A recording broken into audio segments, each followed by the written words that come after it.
At home, Manley's socialist dream had become a middle-class nightmare. If you don't like it, Manley told them, there are 5 flights a day to Miami. In the months that followed, thousands took his advice. Planes were packed with Jamaica's middle classes, taking their money with them.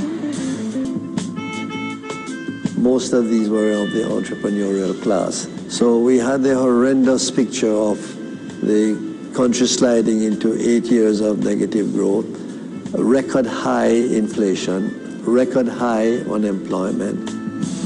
With the wealthy leaving in droves and US aid cut from $13 million to a mere $4, Manley was in deep trouble. Michael had enough grassroots support to win the 1976 election, but the crisis still deepened. Foreign businesses found more friendly places to invest their money. They frightened away every foreign investor that we had, and a lot of local investors at the same time, because they were threatened. They were told that they were not the sort of people that were not wanted here, that Jamaica was going to be a socialist country, and that the capitalist was no longer welcome.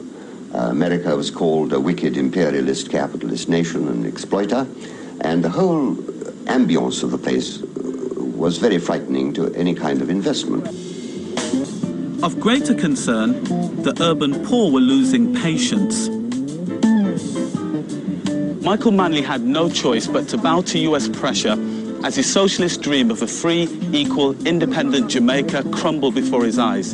He went to the World Bank and effectively handed over the running of the country to the IMF. Jamaica's future would now be in the hands of foreigners. He was, sort of proud person who felt that although your country was small, that you had rights like everybody else. And I think he realized the extent to which these rights were going to be withdrawn.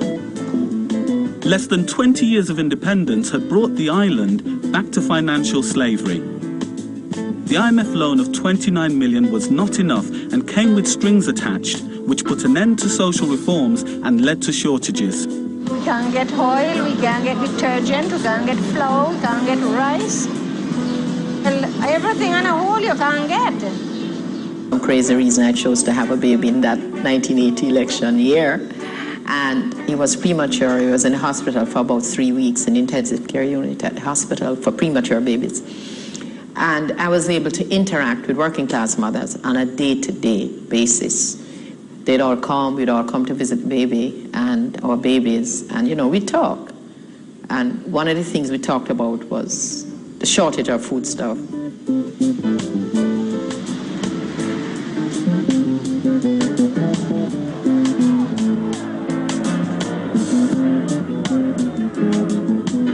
I saw people who were willing to die just to free Jamaica at that time, because the people felt that they were in bondage. There are people who left Jamaica, who died abroad, very, very unhappy and very sad. There are people who still live abroad, who swear they'd never come back to Jamaica because it was such a bad experience for them.